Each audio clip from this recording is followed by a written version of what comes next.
नमस्कार, आप देख रहे हैं योर स्टोरी। हमारी हमेशा कोशिश होती है कि हम आपसे कुछ ऐसे लोगों की कहानियां साझा करें जो सचमुच ही समाज के लिए, देश के लिए निस्वार्थ भाव से कुछ अच्छा काम कर रहे हैं और उन कहानियों से हमारे देखने वालों को भी प्रेरणा मिले। आज ऐसा ही एक नाम है हमारे बीच, देव कुमार वर्मा। देव झारखंड के धनबाद से हैं और वहीं रहते हुए जरूरतमंद बच्चों के लिए प्राथमिक विद्यालय चला रहे हैं। ये वे बच्चे हैं जिनके अभिभावक कोयला खदानों में मजदूरी करते हैं। देव अब तक 400 से अधिक बच्चों को क्वालिटी एजुकेशन के माध्यम से इस काबिल बना चुके हैं कि वे अच्छे स्कूल्स में एडमिशन ले सकें। देव का अपना खुद का बचपन कई तरह के संघर्षों और चुनौतियों के साथ गुजरा है।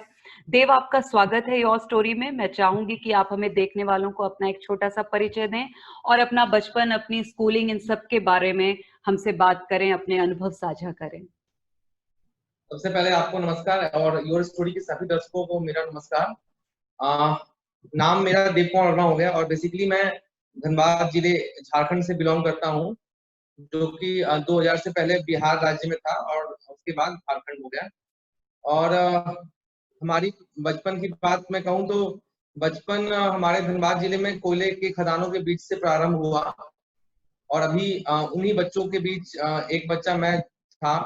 और बहुत सारे चीजें हैं जो कि सामान्य वर्ग से, सामान्य स्थानों से अलग करती हैं इस धनबाद जिले को। यहाँ पे चारों ओर से कोयले के बड़े बड़े खदान हैं जहाँ से कोयला को निकाला जाता है। तो बचपन मेरा उन बच्चों के बीच में हुआ जो सर पे कोयला लेकर करीब करीब 100 फीट नीचे आते हैं और उसके बाद उनको बाहर लाकर अपनी रोजी रोटी के लिए प्रयोग करते हैं। तो बचपन काफी तंगहाली में बीता। पिताजी हमारे कोयले में कार्यरत एक मजदूर थे और बाद में उन्होंने फिर एक पान की दुकान से शुरुआत किया अपना ऑफिशियल कैरियर। और धीरे धीरे धीरे धीरे हम सभी लोग आज एक अच्छे मुकाम पे पहुंचे हैं। तो बचपन कुछ इस तरह ही बीता हमारा। देव, क्या आपको भी कोयला खदानों में काम करना पड़ा? क्या ऐसा समय आपकी भी जिंदगी में आया कि आपने भी मतलब सर पे बोझा उठाया या कोयला उठाया? जी जी जी जी जी। आ, लगभग लगभग हर वो बच्चा जो कि आर्थिक रूप से कमजोर है, अगर वो धनबाद जिले में है तो वो कभी न कभी कोयला खदान में जाकर कार्य करता ही करता है, क्योंकि यहाँ पे आजीविका का एकमात्र स्रोत कोयला ही है। क्योंकि होता क्या है कि बहुत सी जगह पे एग्रीकल्चर होते हैं, इंडस्ट्री होती हैं, फैक्ट्रीज होती हैं। हमारे यहाँ लेबर इंटेंसिव एक ही वर्क है जिसका नाम है कोल प्रोडक्शन एंड माइनिंग। तो बचपन में करीब करीब मुझे याद है कि 4 साल की उम्र से, क्योंकि पूरी बस्ती के लोग वही करते थे, तो 4 साल की उम्र से हम लोग अपने क्या कहते हैं स्टेमिना के हिसाब से, अपने एनर्जी के हिसाब से कोई 2 किलो का कोयला का पत्थर लेके आए सर पे, कोई 10 किलो का लेकर आए। तो लगभग लगभग 15 साल तक ये काम चला है, कोयले के अंदर माइंस पे जाके हमने अपना किया है। जी देव। देव, आपको कब ऐसा लगा, वो कौन सी उम्र थी जब आपको लगा कि जरूरतमंद बच्चों को, जो बच्चे कोयला खदानों में काम कर रहे हैं, जिनके अभिभावकों के पास इतना पैसा नहीं है कि वो उनकी शिक्षा, उनके भविष्य के लिए कुछ कर सकें, तो आपने कब, आपको लगा कि इन बच्चों के लिए कुछ करना चाहिए, इनकी पढ़ाई के लिए कुछ करना चाहिए? जैसा मैंने बताया कि जब मैं उनके बचपन में था, यानी कि जब मैं खुद बच्चा था, तो मुझे एक चीज बहुत महसूस होती थी कि हमारे आसपास इस क्षेत्र में बहुत सारे विद्यालय नहीं है। कुछ विद्यालय है भी तो उनकी स्थिति अच्छी नहीं है। और करीब करीब मैं बात कर रहा हूँ 90 के दशक की। और 20 सालों के बाद जब मैं एक सक्षम अधिकारी बना, जब मैं एक अच्छी शिक्षा लेकर एक अच्छे ओहदे पे पहुंचा, और जब मैं वापस अपने क्षेत्र पे आया, मतलब धनबाद जिले में जब आया मैं अपने कार्य को करने के लिए, तबादला जब हमारा हुआ कोलकाता महानगर से, तब मैंने देखा कि वो 20 साल पहले जो लाइफ मैंने जिया है, वो लाइफ अभी तक चल रहा है। बच्चे वैसे ही सर पे कूड़ा लेके आ रहे हैं, शिक्षा से दूर दूर तक कोई मतलब नहीं है उनको। ना उनके अभिभावक फोर्स करते हैं कि बच्चे को पढ़ाई हो, ना बच्चों को पता है कि उनकी लाइवलीहुड के लिए या उनके फर्दर ग्रोथ के लिए education is a very important thing. तो मुझे ये बातें बहुत पहले से पता थी, लेकिन मुझे 2014 में मौका मिला, मुझे अपने गृह क्षेत्र में पोस्टिंग मुझे मिली। और उस समय से मुझे ये लगा कि नहीं, इन बच्चों के लिए कुछ करना है। और बतौर चुनाव अधिकारी मैं 2014 में यहाँ पे पदस्थापित हुआ। मैंने बच्चों की जो स्कूल में जो समस्याएं थी, खासकर सरकारी विद्यालय में एक तो वहां से मुझे लगा कि नहीं, मुझे एक खुद से एक इन बच्चों के लिए कुछ करना चाहिए। जी, जी। मतलब आपका कहने का मतलब ये है कि समय बदल रहा था, समय आगे बढ़ रहा था, लेकिन स्थिति वैसी की वैसी थी, चीज़ों में कोई बदलाव नहीं हो रहा था। बच्चे उसी तरह से सिर पे बोझा ढो रहे थे और उनकी शिक्षा और उनके भविष्य के बारे में सोचने वाला मतलब शायद ही बहुत कम लोग हैं उस एरिया में जो इस तरह से काम कर रहे हैं। तो क्योंकि सबकी ज़िंदगी में एक ऐसा पल आता है, एक ऐसा समय आता है जब उसको लगता है जो उसकी पूरी सोच को बदल देता है, जब उसको लगता है कि अब उसको यही काम करना है, चाहे वो किसी भी क्षेत्र में हो। तो आपके साथ ऐसा ऐसा कौन-सा अनुभव था आपकी ज़िंदगी का जिसने आपको ये कहा कि अब बस इस काम को करना है, अब किसी और चीज़ पे नहीं सोचना है? तो कोई ऐसा अनुभव रहा होगा ज़रूर, मैं चाहूँगी कि आप उस अनुभव को भी साझा करें।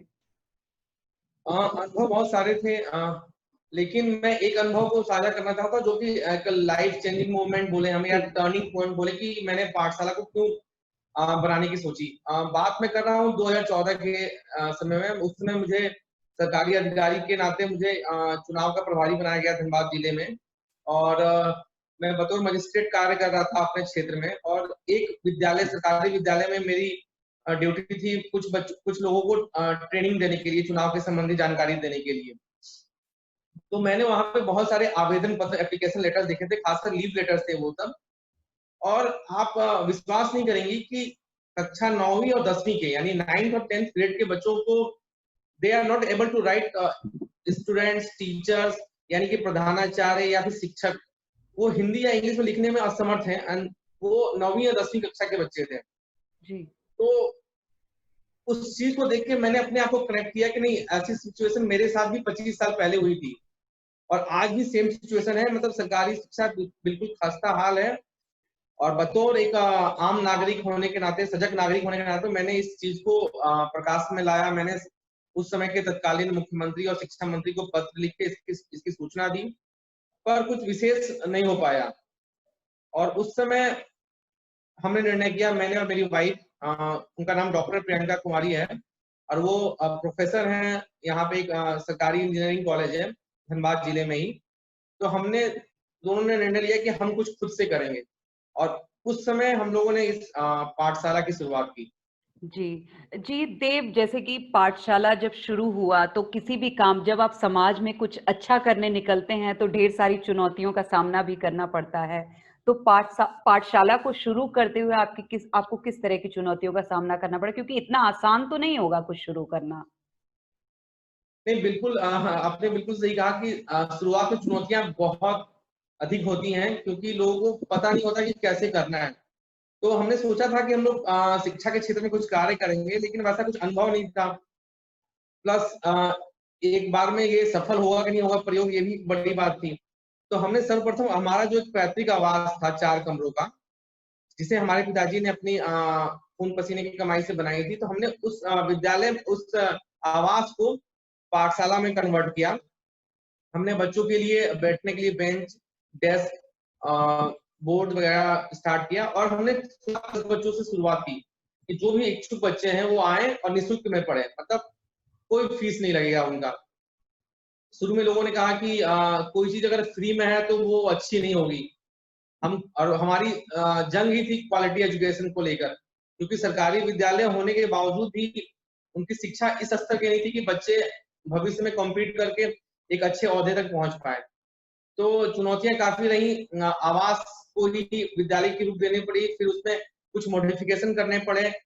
और बतौर अधिकारी मुझे सरकारी आवास तो मिला हुआ था, तो अ, मुझे अपने आवास को परिवर्तित करने में तकलीफ तो नहीं हुई, लेकिन एक पिताजी का जैसे सपना होता है कि पूरी मतलब 30 साल की तपस्या के बाद एक घर को उन्होंने बनाया था, और मेरी बातों को सुनने के बाद उन्होंने एक झटके में उस कहा कि ठीक है, इस घर को तुम विद्यालय बनाओ।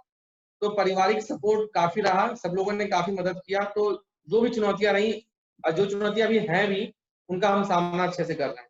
तो ये आपके साथ कोई टीम थी या आपने इसको अकेले ही अपने बलबूते ही इस पाठशाला को खड़ा कर लिया?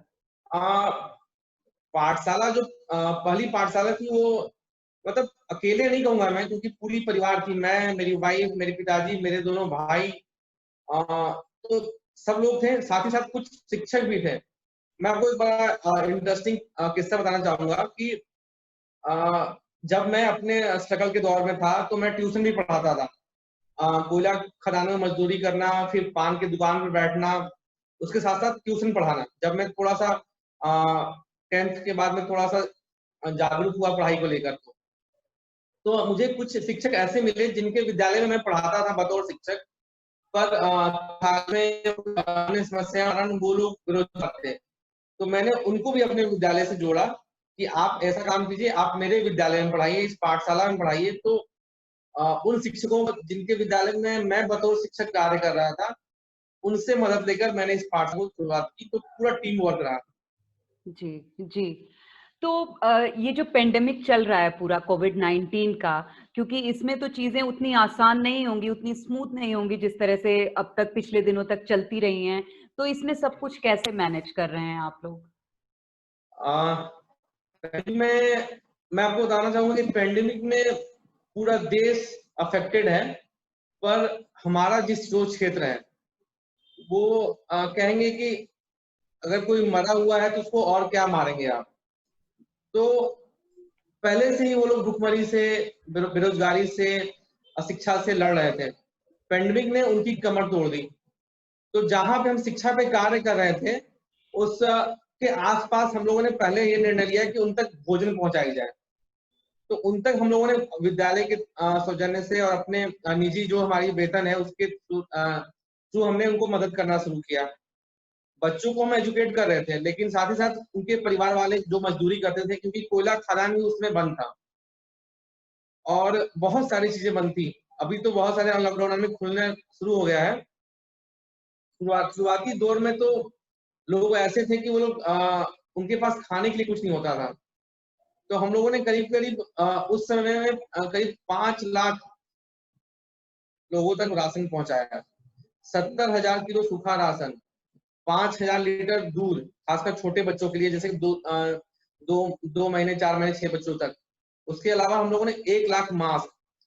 तो ये सभी चीजें हम लोगों ने पेंडेमिक में की पाठशाला के थ्रू, और बहुत एप्रिसिएशन मिला हमें, और बहुत सारे अंतर्राष्ट्रीय और राष्ट्रीय संस्थानों ने हमें सम्मानित किया इस कार्य के लिए। और साथ ही साथ हमने बच्चों की शिक्षा के लिए भी, क्योंकि जो बच्चे हमारे विद्यालय से जुड़े हुए थे, वो ऐसा नहीं था कि वो ऑनलाइन शिक्षा से बहुत कनेक्टेड थे। बिल्कुल। तो बहुत प्रयास किया हमारे शिक्षकों ने, हमारी 20 शिक्षकों की टीम है पूरी तरह से। वो घर तक गए, बच्चों तक समझाया, उनको नंबर लिया, उन तक फोन मुहैया कराया। और अभी आज के टाइम में हमारे बच्चे भी स्मार्ट हो चुके हैं और ऑनलाइन क्लासेस ले रहे हैं वो। बहुत ही बेहतरीन कोशिश है देव, ये कि मतलब आप लोग सिर्फ शिक्षा पे ही नहीं, कोरोना पेंडेमिक जो चल रहा है पूरा, उस पे भी आपकी टीम ने काम किया है। तो देव, जो वहां पर जो आबादी है और जो बच्चे हैं जिनको आप वो शिक्षा दे रहे हैं, जो उनको क्वालिटी एजुकेशन दे रहे हैं, वो किस तरह की एजुकेशन है? मतलब आप उनको क्या सिखाते पढ़ाते हैं, किस तरह की चीजें, किस तरह से वो अलग है बाकी स्कूल से? हमारे विद्यालय में सिर्फ एजुकेशन किताबों से नहीं दी जाती है। हम लोग रियल लाइफ एग्जांपल्स देते हैं, और हम बिलीव करते हैं कि लर्निंग बाय डूइंग। तो हमारे जो जितने भी विद्यालय हैं, जैसे बताया कि हमने 2014 में इसको शुरुआत किया, आज 3 विद्यालय हमारे चल रहे हैं, और हमारे सारे विद्यालय वेल इक्विप्ड हैं। सब विद्यालयों में एलसीडीज लगे हुए हैं छोटे बच्चों के लिए, जहाँ पे वो देख के राइम्स एंड पोएम्स याद करते हैं, डांसिंग करते हैं। साथ ही साथ प्रोजेक्टर्स लगे हुए हैं बड़े बच्चों के रूम में, जहाँ पर वो different kind of social media के थ्रू या फिर यूट्यूब के थ्रू या फिर अन्य चीजों के थ्रू लर्निंग करते हैं।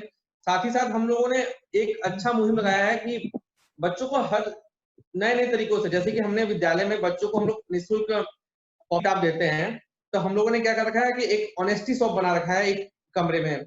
ऑनेस्टी शॉप में क्या है कि बच्चों की जितनी जरूरत की चीजें हैं, चाहे वो कॉपी हो, किताब हो, कुछ भी हो, वो वहां पे रखा हुआ है। बच्चा खुद जाएगा उस रूम में और अपने जरूरत के हिसाब से, अगर उसे एक पेंसिल चाहिए तो एक पेंसिल लेगा वो।